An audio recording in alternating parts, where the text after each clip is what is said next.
qu'on m'entend. Merci, monsieur le maire, mes chers collègues. Il y a tout juste un mois, madame Filoche, vous nous expliquiez que le recours à la réquisition devait être apprécié de manière excessivement rare et ponctuelle.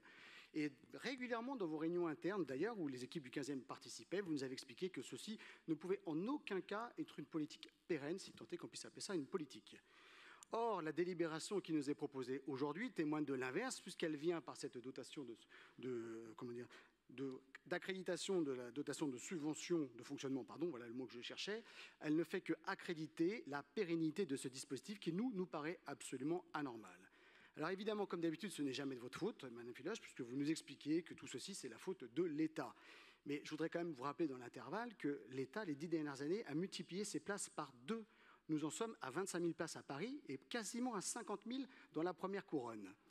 Deuxième élément, ce que je voudrais porter à votre connaissance quand même, c'est que vous, côté ville de Paris, vous avez aussi une responsabilité. Je me permets de vous rappeler que vous êtes en charge des publics vulnérables, des femmes isolées avec des enfants de moins de 3 ans et aussi des femmes enceintes.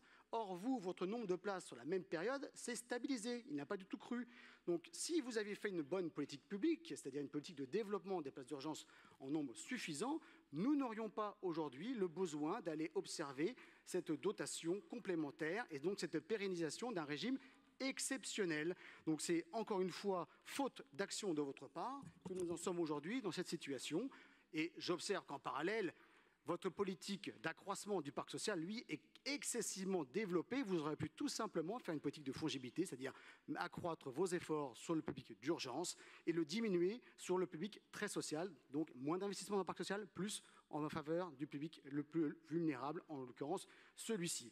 Parce que bien évidemment, on a tous à cœur d'aider ce public le plus fragile possible, mais pas au détriment non plus des autres et certainement pas en hiérarchisant parmi les pratiques parisiennes. Parce qu'en recourant, comme vous le faites, auprès des gymnases, c'est-à-dire nous, dans le 15e arrondissement, ma collègue tout à l'heure, Marie-Caroline Doucet le dira, 300 jours d'occupation des gymnases sur 4 gymnases du 15e arrondissement, c'est absolument n'importe quoi, ce n'est pas d'une bonne pratique, surtout dans des conditions franchement absolument déplorables.